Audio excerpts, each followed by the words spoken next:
मान लीजिए आपको अपना खुद का एक ऐप लॉन्च करना है और इसके लिए आपके पास सिर्फ दो रास्ते हैं। पहला, मैनुअल। इसके अंदर आपको पहले एक आइडिया ढूंढना होगा, यूआई डिज़ाइन करना होगा। इसके लिए आप डिज़ाइनर्स हायर करेंगे, कोडिंग करना होगा जिसमें आपको सीखने के लिए सालों लग सकते हैं। आपको डाटा एनालिसिस सीखना होगा जिसमें एक्सेल सीखेंगे, डाटा क्लीनिंग करना सीखेंगे। उसके बाद कस्टमर सपोर्ट करना होगा जिसमें पैसे लगाकर सपोर्ट टीम हायर करना होगा। इसमें आपको टीम की जरूरत होगी और फंडिंग की भी जरूरत होगी। लास्ट में आपको मार्केटिंग करने के बाद ऐप को लॉन्च कर देना होगा। लेकिन वहीं दूसरा तरीका होगा जिसमें आप एआई की मदद से अपने ऐप को लॉन्च करेंगे। सबसे पहले आप यूआई को बस प्रॉम्प्ट देकर जनरेट करवा सकते हैं, कोडिंग तो एआई ही कर देगा। उसके बाद आता है डाटा एनालिसिस। एआई आपको डाटा एनालिसिस करने में बहुत मदद करेगा, जिसमें आपका एआई डाटा को समझ लेगा, ग्राफ्स बना लेगा और इनसाइट्स निकाल देगा। एआई आपके लिए कस्टमर सपोर्ट का भी काम कर देगा, जिसमें आप एआई चैटबॉट्स लगा सकते हैं कस्टमर सपोर्ट के लिए। और बात रही टीम की, तो जब एआई रहेगा तो फिर आपको टीम की जरूरत ज़्यादा नहीं होगी। आप रहेंगे और एआई रहेगा और आपकी टीम तैयार।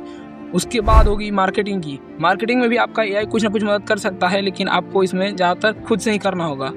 उसके बाद आपका ऐप लॉन्च हो सकता है। और अगर मैं अभी आप लोगों से पूछूंगा कि आप दोनों में से कौन सा रास्ता चूज करना चाहेंगे अगर आपको एक ऐप बनाना है, तो आप सभी में से ज़्यादातर लोगों का आंसर होगा सेकंड रास्ता, यानी एआई की हेल्प से।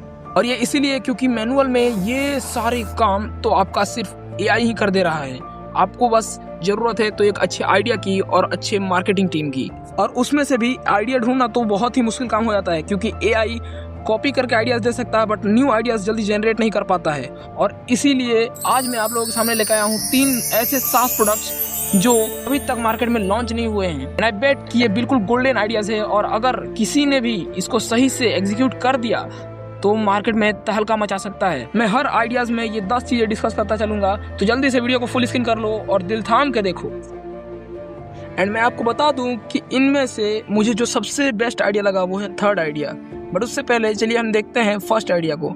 ट्रेवलर्स के साथ एक बड़ी प्रॉब्लम ये है कि वो जहाँ भी घूमने जाते हैं वहाँ पर सभी ट्रेवलर्स टूर गाइड अफोर्ड नहीं कर पाते हैं, या फिर अगर कोई प्लेस में वो लोग घूमने गए हैं तो उसके आसपास अगर 100 मीटर के दायरे में कोई और बढ़िया जगह है घूमने लायक, वो जगह कई बार मिस हो जाती है। या फिर अगर कोई ट्रैवलर ए से बी घूमने जा रहा है तो फिर अगर उसके रास्ते में कोई अच्छी जगह पड़ती है घूमने लायक, तो उससे वो कैसे पता चलेगा। और ऐसी बात नहीं है कि आज तक ट्रैवलर्स को ये चीजें पता नहीं चलती थी। वो लोग इसके लिए बहुत सारे तरीके लगाते थे। किसी दोस्त से पूछ लिया, कोई अगर पहले से घूम चुका है उस जगह को तो उससे पूछ लिया, या फिर सबसे बढ़िया गूगल मैप्स का यूज कर लिया। बट इसमें प्रॉब्लम ये थी कि बार बार अपना फोन निकालकर स्क्रीन पे कौन चेक करेगा कि आसपास कौन से अच्छे जगह हैं, या फिर उन प्लेसेस का क्या जहाँ पर इंटरनेट ही नहीं चलता हो। और ये चीज ट्रैवलर्स को कौन बताएगा कि जिस जगह पे वो लोग घूमने जा रहे हैं उसका इतिहास क्या रहा है, और टूर गाइड की तरह उनको कौन हेल्प करेगा। इसी काम में हेल्प करेगा हमारा ये ऐप। इस ऐप का जो आइडिया है वो बेसिकली ये है कि ये एक वॉइस बेस्ड ट्रैवल असिस्टेंट होगा जो जीपीएस के थ्रू ट्रैवलर्स को ट्रैक करेगा और पता लगाएगा कि आसपास कौन से और भी घूमने लायक जगह हैं, और उसके हिसाब से ये नोटिफिकेशन भेजा करेगा। बट अगर किसी जगह पे कोई ट्रैवलर घूमने गया और वहाँ पर इंटरनेट नहीं चल रहा हो तो उसके लिए यूजर को एक ट्रिप पैक डाउनलोड करना होगा। इसके लिए यूजर को एक ट्रिप पैक डाउनलोड करना होगा जिससे यूजर कहीं भी ट्रैवल करेगा तो नेट नहीं होने के बावजूद भी उसको हर चीज समय पे सुनाई देगी जीपीएस को ट्रैक करके। ट्रैवल के टाइम जीपीएस से लोकेशन ट्रैक होती रहेगी और ऐप ऑटोमेटिकली ऑडियो अलर्ट्स देता रहेगा। और अब बात करते हैं टारगेट ऑडियंस की। हमारी टारगेट ऑडियंस रहेंगे रोड ट्रिप वाले ट्रैवलर्स, बाइक राइडर्स और वो फैमिलीज जो बिना टूर गाइड के ट्रैवल करते हैं। अब बात करते हैं कि इसकी यूएसपी क्या होगी। सबसे बड़ी बात तो ये है कि ये app completely screen free experience देने वाला है, और इस ऐप से अगर कोई ट्रैवलर बिना इंटरनेट वाले जगह पर भी एक्सप्लोर करने जाता है तो वो ऑफलाइन तरीके से भी इस ऐप को यूज कर सकता है, जिससे ट्रैवलर का एक्सपीरियंस और भी अच्छा होता है। अब बात करते हैं मोनेटाइजेशन की, क्योंकि यही तो सबसे बड़ी चीज है। अगर आप कोई ऐप बना रहे हैं और उसमें मोनेटाइजेशन का अच्छा तरीका नहीं है तो वह ऐप आपको कोई पैसे ही नहीं कमा के देगा। तो चलिए बात करते हैं कि इससे पैसा कैसे बनेगा। इसका सबसे पहला तरीका हो सकता है कि आप ट्रैवलर के डिस्टेंस ऑफ ट्रैवल के अनुसार फी चार्ज कर सकते हैं, और दूसरा तरीका हो सकता है सब्सक्रिप्शन फॉर एडवांस फीचर्स, जिसमें आप कुछ और भी फीचर्स ऐड कर सकते हैं अपने अनुसार। तीसरा तरीका हो सकता है लोकल बिजनेसेस से प्रमोशंस एंड पार्टनरशिप करके। और चौथा और सबसे मजेदार तरीका जो मुझे लगता है वो हो सकता है कि आप अपने साउंड बॉक्सेस लॉन्च कर सकते हैं। इससे क्या होगा कि जो लोग कार से ट्रैवल करते हैं वो अपने कार में आपके साउंड बॉक्सेस यूज कर सकते हैं। चलिए अब बात करते हैं फिजिबिलिटी की, यानी कि इसको बनाने के लिए क्या चाहिए होगा। सबसे पहले आपको एक जीपीएस ट्रैकिंग सिस्टम बनाना होगा, ऑडियो कंटेंट ढूंढना होगा, वॉइस इंजन जनरेट करना होगा और location based recommendation system generate करना होगा। इसमें आपको बेसिक ऐप डेवलपमेंट भी करना होगा और बैकएंड भी बनाना होगा। तो चलिए अब बात करते हैं कि इसका पोटेंशियल इम्पैक्ट कितना बड़ा हो सकता है, यानी अगर ये प्रोडक्ट सक्सेसफुल होता है तो ये किस लेवल तक जा सकता है। सबसे पहली बात तो ये है कि इससे ट्रैवल एक्सपीरियंस कंप्लीटली चेंज होने वाला है। लोग हिडन प्लेसेस डिस्कवर कर पाएंगे बिना किसी एफर्ट के। ये एक ग्लोबल ट्रैवल कंपेनियन प्रोडक्ट बन सकता है। तो चलिए अब आते हैं last but not the least point पे। चैलेंजेस हैं जो आपको इसको बनाते समय ध्यान रखना होगा, और वो है एक्यूरेट और high quality place data maintain करने की। इसके लिए आप गूगल मैप से डाटा उठा सकते हैं या जैसी आपकी इच्छा हो आप कर सकते हैं। अगर आपको इस पे सच में काम करना शुरू करना है तो आपको सबसे पहले किसी एक सिटी या स्पेशल रूट के लिए बेसिक ट्रिप पैक बनाना होगा। ये था हमारा फर्स्ट आइडिया, और चलिए अब आते हैं अपने सेकंड आइडिया पे, जो है बिजनेसमैन मेंटरशिप प्लेटफॉर्म। आज के टाइम में एक बड़ी प्रॉब्लम ये है कि यंग एंटरप्रेन्योर्स सिर्फ थ्योरी कंज्यूम करते हैं, चाहे वो यूट्यूब से हो या अदर कोर्सेज से हो। इससे उनको रियल बिजनेस का प्रैक्टिकल एक्सपोजर नहीं मिलता, और जेन्युइन बिजनेस ओनर्स के पास नॉलेज होती है, एक्सपीरियंस होता है, एंड उस बिजनेस को शुरू करके वो पैसे बना चुके होते हैं। एंड जिस तरह उबर ने ड्राइवर्स को राइडर्स के साथ जोड़ा, यूट्यूब ने क्रिएटर्स को व्यूअर्स के साथ जोड़ा, अपवर्क ने फ्रीलांसर्स को क्लाइंट के साथ जोड़ा, जोमेटो ने रेस्टोरेंट्स को कस्टमर्स के साथ जोड़ा, बिल्कुल उसी तरह हम भी जेन्युइन बिजनेस ओनर्स को न्यू एंटरप्रेन्योर्स के साथ जोड़ने वाले हैं। मार्केट में अभी यंग एंटरप्रेन्योर्स बिजनेस का एक्सपोजर लेने के लिए कोर्सेज लेते हैं, इंटर्नशिप करते हैं, या फिर ऑफलाइन जाकर किसी से बात करते हैं। पर क्या हो अगर उनके आसपास कोई ऐसा बंदा ही ना अवेलेबल हो जो उनको मेंटरशिप दे सके। और यहीं पर आता है हमारा आइडिया। हम लोग दुनिया के किसी भी कोने से यंग एंटरप्रेन्योर्स को एक्सपीरियंस्ड बिजनेस ओनर्स के साथ कनेक्ट करेंगे। इसमें एक्सपीरियंस्ड बिजनेस ओनर अपनी प्राइस सेट करेंगे और उस प्राइस के साथ उतने देर तक वो न्यू यंग एंटरप्रेन्योर को सपोर्ट करेंगे।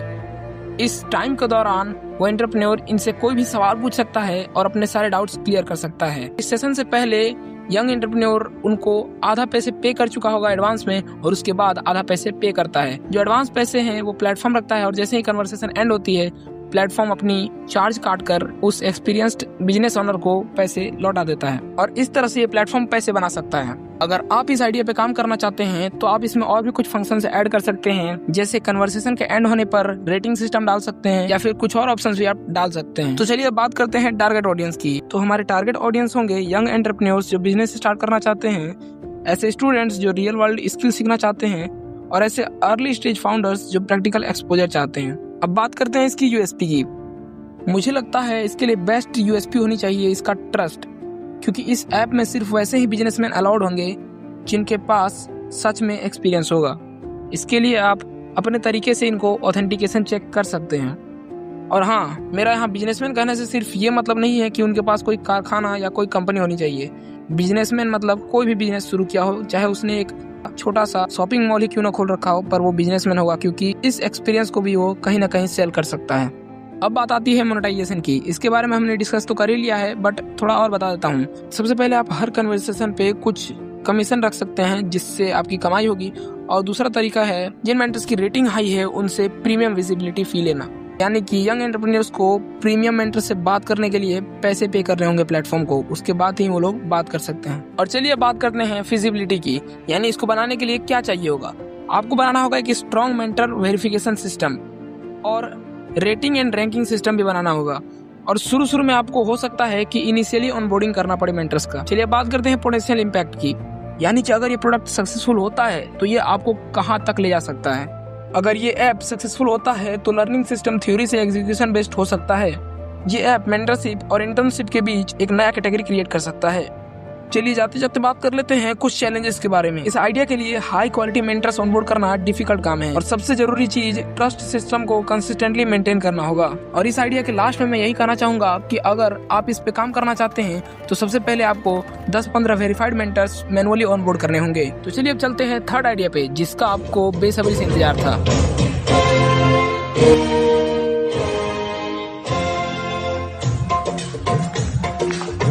और इस आइडिया का नाम है प्रेप टैंक ऐप। अब इसके लिए मान लीजिए आपने मेरे बताए गए फर्स्ट आइडिया पे काम किया और उस टूर गाइड ऐप को बिल्ड भी कर लिया। आपने जब अपने थोड़े बहुत पैसे लगाकर इसकी मार्केट टेस्टिंग की तो आपको पता चला कि ये सही से वर्क कर रहा है और लोग इसे पसंद कर रहे हैं। बट आपके पास इतनी फंडिंग ही नहीं है कि आप इस आइडिया को बड़े लेवल पे एग्जीक्यूट कर सकें। बट तभी आपको पता चलता है कि शार्क टैंक नाम का एक प्लेटफॉर्म है जहाँ पर आपको VC भी मिल जाएंगे और साथ ही साथ अच्छे लेवल पे मार्केटिंग भी हो जाएगी। तो ये सोने पे सुहागा वाली बात है। और इसी तरह इंडिया में हर साल 60,000 से भी ज्यादा फाउंडर्स शार्क टैंक में अप्लाई करते हैं, बट इनमें से सिर्फ 150 से 200 स्टार्टअप्स ही सेलेक्ट हो पाते हैं पिच के लिए। और सोचिए, अगर आपका भी सिलेक्शन इसी तरह हो जाता है और इतनी ज्यादा कंपटीशन क्लियर करने के बाद भी अगर कोई कंपनी शार्क टैंक में पिच देने के लिए सेलेक्ट भी हो जाती है, तो क्या हो अगर पिच करते समय उससे कुछ भूल हो जाए या फिर शार्क्स कुछ ऐसा प्रश्न पूछ दे जिसका उत्तर ही ना हो उनके पास। बहुत खराब लगता है ना, क्योंकि चाहे वो शार्क टैंक हो या कोई और वीसी की फंडिंग, उस मीटिंग के दौरान बहुत सारे अनएक्सपेक्टेड और डीप क्वेश्चंस आते हैं जहां पर अक्सर लोग अटक जाते हैं। 700 लाइक्स 2 मिलियन व्यूज पे जी, तो ये बहुत ही कम एंगेजमेंट है। ये बूस्ट से ही हो सकता है, आपने श्योर बूस्ट नहीं किया? श्योर 100%। चलिए, पांचों शार्क बाहर है। और ऐसी बात भी नहीं है कि कंपनी के फाउंडर्स ने पहले प्रैक्टिस नहीं की होगी, उन लोगों ने प्रैक्टिस की होती है, बट आज तक कोई ऐसी सिस्टम ही अवेलेबल नहीं है जो उनके आइडिया को ब्रूटली टेस्ट करे और उनकी खामियों को गिन के बताए। आज के समय में भी फाउंडर्स पिच प्रैक्टिस करने के लिए फ्रेंड्स या फिर मेंटर्स के सामने प्रैक्टिस करते हैं। कई लोग यूट्यूब के टेम्पलेट्स फॉलो करते हैं और कई लोग डमी इन्वेस्टर्स के सामने एक्टिंग करके प्रैक्टिस करते हैं। बट मेरे ख्याल से इतना प्रैक्टिस काफी नहीं होता, क्योंकि कोई इन्वेस्टर अपना पैसा जब आपकी कंपनी में लगाता है तो वो खुरेद कर प्रश्न पूछता है। और मेरा मानना है कि शार्क टैंक के एक ऐसे पिच में गलती करना जो नेशनल टेलीविजन पर सबको दिखाया जाएगा, उससे बढ़िया है कि आप अपने कंपनी के सारे नंबर्स को अच्छे से याद कर ले और बहुत अच्छे तरीके से प्रैक्टिस भी कर लें, ताकि बाद में आपका मेंटर आपको ये ना कह सके, मेरे बच्चे, मैंने तुमसे कहा था रणभूमि में युद्ध हो उससे पहले मनोभूमि में खेला जाता है। जोक सपाट, आइए बात करते हैं हमारे आइडिया के ऊपर। प्रेप टैंक एक ऐसा ऐप होगा जो स्टार्टअप पिच को रियल इन्वेस्टर की तरह एग्रेसिवली क्वेश्चंस करेगा और हर उस पॉइंट को ब्रेक डाउन करेगा जहां पर आप गलतियां करोगे। चलिए देखते हैं कि ये काम कैसे करेगा। ये इन 5 स्टेप्स में काम करेगा। सबसे पहले फाउंडर अपनी कंप्लीट पिच ऐप में बोल कर कॉन्फिडेंटली अपलोड करता है और उसके साथ वो सपोर्टिंग डाटा भी अपलोड करता है, जिसमें उस कंपनी के नंबर्स, डॉक्यूमेंट और कुछ रेफरेंसेस होंगे। इस ऐप में लगा एआई अलग अलग इन्वेस्टर्स के पर्सपेक्टिव से इस डाटा को चेक करता है और जहाँ गलती हो वहाँ पर बताता है। एआई बिल्कुल रियल पिच की तरह इसको लेता है और इसको क्रॉस चेक करके इसके वीकनेसेस आइडेंटिफाई करके बताता है। चलिए अब बात करते हैं टारगेट ऑडियंस की। इस ऐप के टारगेट ऑडियंस न सिर्फ शार्क टैंक में जाने वाले लोग होंगे, बल्कि वो सारे कंपनीज, वो सारे स्टार्टअप फाउंडर्स होंगे जो किसी भी वीसी के पास अपनी फंडिंग के लिए डिमांड करने जा रहे हैं। अब बात करते हैं कि इस प्रोडक्ट की यूएसपी क्या होगी। ये प्रोडक्ट सिर्फ प्रैक्टिस करने का टूल नहीं होगा, ये स्ट्रेस टेस्टिंग सिस्टम होगा, जिसमें एआई इन्वेस्टर बहुत टफ तरीके से स्टार्टअप के सारे नंबर्स को चेक करेगा और उनके सारे कॉन्सेप्ट्स को समझेगा और डीपली क्वेश्चन करेगा। अब बात करते हैं कि ये ऐप मोनेटाइज कैसे होगा। इसके लिए आप मेनली 2 तरीके कर सकते हैं। पहला कि आप हर पिच के लिए कुछ पैसे चार्ज कर सकते हैं या फिर आप सब्सक्रिप्शन मॉडल भी डाल सकते हैं। अब बात करते हैं फिजिबिलिटी की, यानी इसको बनाने के लिए क्या चाहिए होगा। आपको एक स्ट्रॉन्ग एआई मॉडल की जरूरत होगी जो आपके लिए बहुत ही बेहतरीन क्वेश्चन जनरेट करे और डीप क्वेश्चंस पूछे और ब्रेक डाउन करे। आपको एक डाटा वैलिडेशन सिस्टम की भी जरूरत पड़ेगी जो स्ट्रक्चर्ड पॉइंट और रिपोर्ट जनरेट करने का काम करेगा। आपको इस एआई को इन्वेस्टर के माइंडसेट वाले डाटा सेट से ट्रेन करना होगा। अब बात करते हैं पोटेंशियल इम्पैक्ट, यानी अगर ये ऐप सक्सेसफुल होता है तो क्या होगा। सबसे बड़ी चीज जो होगी वो होगा कि स्टार्टअप फाउंडर्स का फेल्यूर रेट रिड्यूस हो सकता है और ये टूल स्टार्टअप इकोसिस्टम का एक स्टैंडर्ड प्रिपरेशन टूल बन सकता है और ये न सिर्फ हमारे देश में बल्कि ग्लोबली पॉपुलर हो सकता है। चलिए इसको बनाने के लिए क्या क्या चैलेंजेस आएंगे वो देख लेते हैं। आपको एआई को कुछ इस तरह से ट्रेन करना होगा कि वो यूजर्स को रॉन्ग फीडबैक ना दे और फाउंडर्स का ट्रस्ट भी बिल्ड करके रखे। एआई सही से डाटा ऑथेंटिकेशन करना चाहिए और साथ ही जो क्वेश्चंस वो पूछेगा वो बहुत ही डीप होने चाहिए। चलिए अब बात करते हैं कि अगर आपको इस आइडिया को शुरू करना है तो सबसे पहले आपको क्या करना होगा। सबसे पहले आपको एक बेसिक पिच इनपुट सिस्टम बनाना होगा और इसको एक लिमिटेड इन्वेस्टर क्वेश्चन के डाटा सेट के साथ एमवीपी टेस्ट करना होगा। तो यही थे आज के हमारे 3 बहुत ही तगड़े स्टार्टअप आइडियाज। आपको इनमें से कौन सा आइडिया सबसे अच्छा लगा ये आप जरूर कमेंट में बताइएगा और आप इनमें से कौन सा आइडिया के ऊपर वर्क करने वाले हो ये भी मुझे बता दीजिएगा। और अगर किसी आइडिया को बनाने में आपको दिक्कत हो रही है या किसी भी तरह की प्रॉब्लम हो रही है तो आप मुझे कमेंट में तो पूछ ही सकते हैं। तो चलिए आज के वीडियो में बस इतना ही, मिलते हैं अगले वीडियो में।